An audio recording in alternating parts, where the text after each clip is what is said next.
Return of the Prodigal Orphan. Night had fallen as if a shade had been pulled over the Nyanzvat province. The dark events had given way to a grey day and an even darker night. Low-flying rain clouds had turned the starry sky into a blanket of blackness, and torches were lit throughout the province and hung high along roads and outside cottages. In the distance, the darkness was occasionally pierced by razor-sharp lightning reaching down from the heavens to touch the moist black earth. At Nyansvat Castle, things were quiet and still. Word of Kaelin's outburst and Shayla's near-death experience had spread throughout the castle quickly. Guards and servants took careful notice. If their beloved queen could be so sorely susceptible to Kaelin's fury, they would not fare as well if the king's fury was set upon them. The halls were like empty stone tombs, no movement, no activity, utter silence. Small flaming torches hung on the walls. The only other light inside the castle came from the queen's bedchamber. Inside the bedchamber, candles and torches burned softly throughout the room. Tucked in each corner were bundles of incense with embers growing red-hot as soft scented smoke drifted up to the ceiling. Shayla laid in bed asleep as Mieko sat beside her.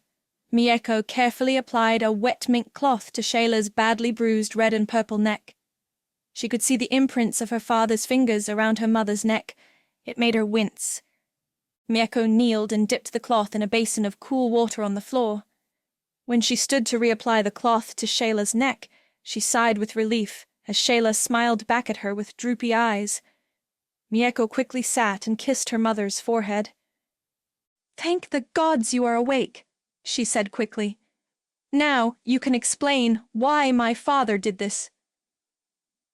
"A child should not concern herself with the ugly matters between her parents," Shayla said, still smiling as if nothing was wrong. "It is not a mere concern," she spat. "I fear for your life, mother." "Hush, my dearest." Shayla offered nothing more. "Mother, the fog of despair in our home has turned to utter madness. I now know why the people chortle in secret and call father the mad king of Nyansvat." Mieko's voice had started to rise and Shayla held a finger to her lips to quiet her down. "Mieko, there are greater things at risk here. You must promise me you will welcome Damori back when I am gone." Mieko hated the ominous tone in her mother's voice. It immediately made her angry. She drew back and grimaced. Something was afoot and she suddenly felt the need to whisper. "Do not speak of such things, mother," Mieko chastised. "Damori has been gone from us for over half of the sun's turn. You and I remain here. Let us only hope that she is stronger than you or I could ever hope to be." "No, Mieko," Shayla insisted. "There will come a time when Damori needs an inner strength only you can provide." Shayla pulled herself higher on the bed where she sat up and smiled. She loved Mieko with all her heart. She had become a loving, compassionate, and humble princess. Soon she would be married and become a woman who would someday have her own children. Shayla relished the idea of becoming a grandmother, but she shook away those pleasant thoughts to regain focus. There were more important matters. "I do not speak of physical strength, Mieko," Shayla began. "In that matter, Damori is stronger than you or I. I speak of emotion and heart." "What do you mean?" "Unlike the queen or the princess, Damori has had to stifle her heart and soul. She has not been afforded the freedom to rationalize or justify what she feels in her heart." Mieko was confused by Shayla's reluctance to be direct in her response. She needed answers. "Do you refer to her skin, her servanthood, or Orphan?" Suddenly, Damori burst in and spotted Shayla in the bed. She was so full of worry, she didn't notice the guilty expressions on Shayla and Mieko's faces. She ran to Shayla and hugged her. When she pulled away, she examined the bruises on Shayla's neck. The princess and the queen exchanged shocked glances. "My God," Shayla exclaimed, "where have you been?" "Damori, my sister," Mieko cried. "Are you well? Are you hurt? Our hearts were dark with despair over your absence." "I am well, my queen," Damori offered. "I am safe, sister. My heart crumbled when I learned you were ill." Damori had stopped examining the bruises and was looking directly at Shayla.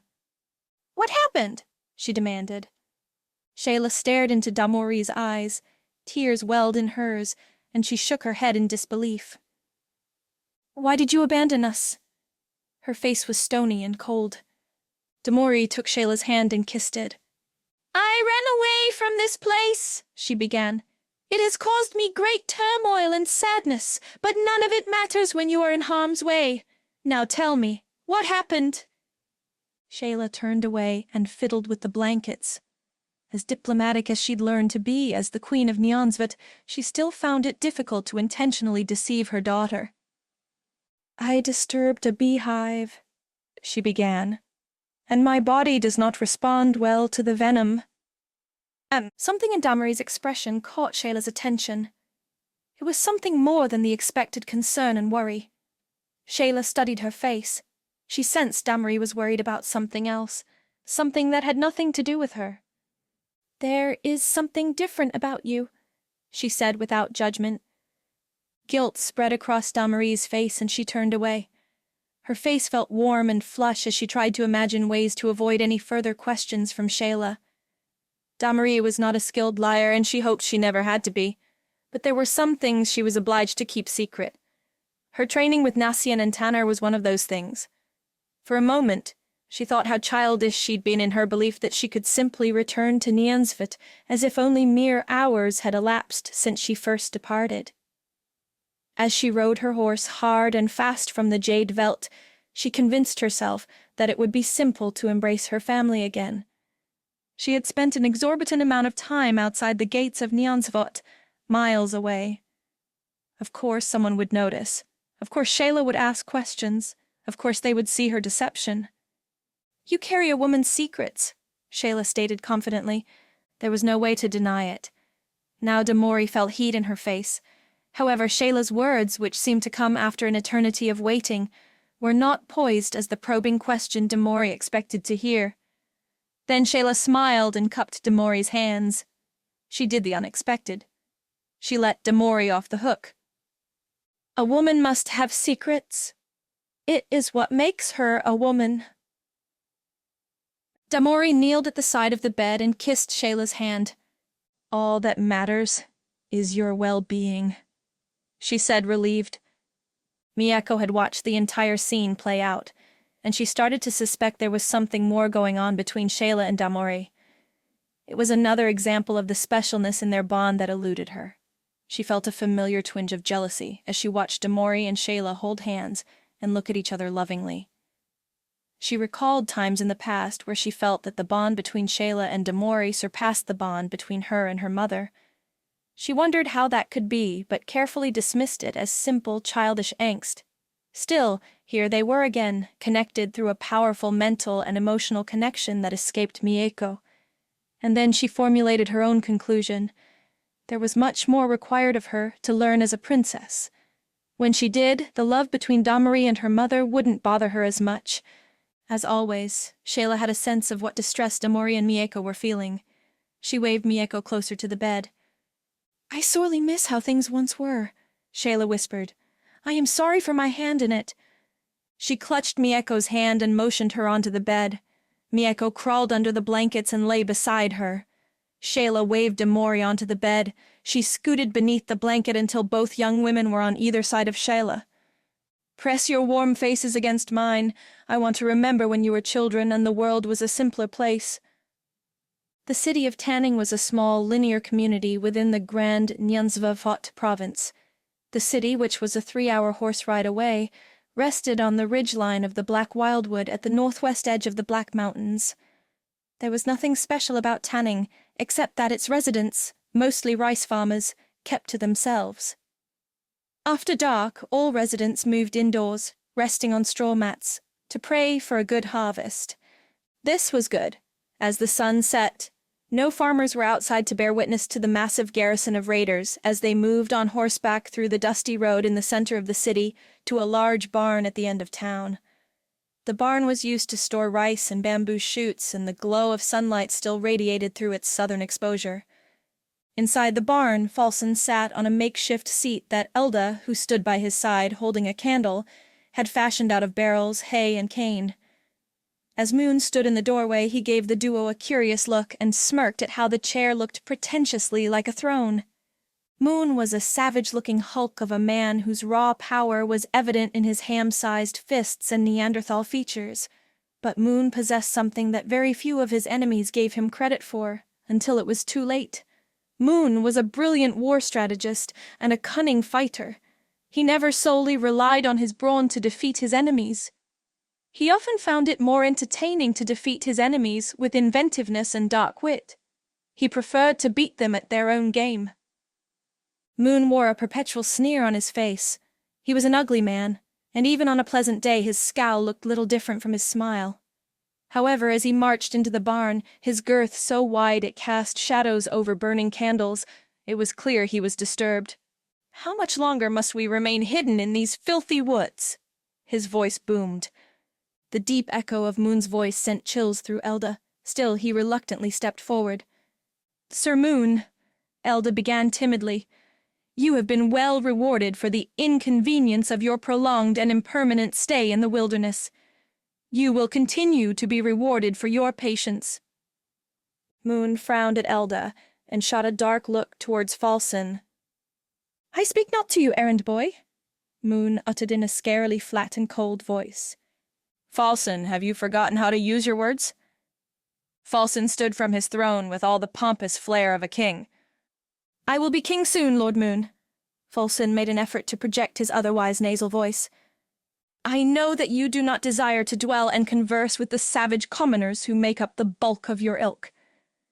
Be confident it shall be worth it. Now, let us speak of what you have learned from your attacks." Moon laughed at how short Falson fell in appearing kingly and authoritative. He mused to himself how ridiculous this world would be if Falson were king, but it didn't matter to him. Moon's homeland was an eternity away, far from the bloated egos of Nyansvet. He shoved Elda aside and came closer. "Hengvot is poised to join us." He spoke like a general discussing battle strategy. "We have swayed many of their officers to our side.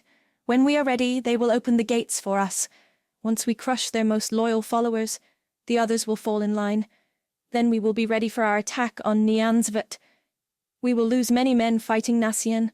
We will need much greater numbers to defeat Kalen." Elda reached into the satchel he carried over his shoulder and offered Moon a grey drawstring purse that was heavy with gold nuggets inside. "Hire the most ruthless men from the south," Falson ordered. "Promise to reward them for their savagery. After I wed the princess and Nation and Kalen are vanquished, the Gerewolf dynasty will be no more. My dynasty shall begin." Moon snatched the purse. "First the gates of Hangvuit shall fall." Moon spoke without any doubt in his voice.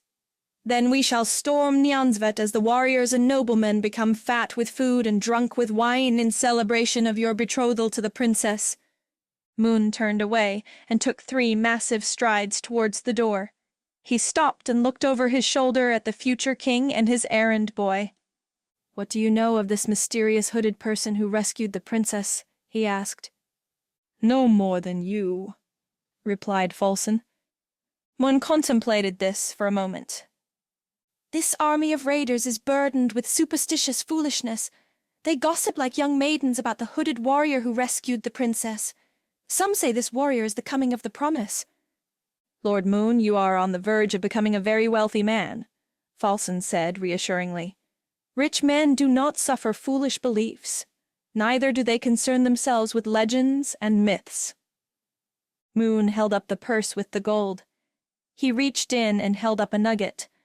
"I am already rich, but I warn you, do not make these men choose between coin and legend." He turned forward and marched away with heavy, rapid footsteps. Falson turned to Elda with a knowing look. There was much work to be done.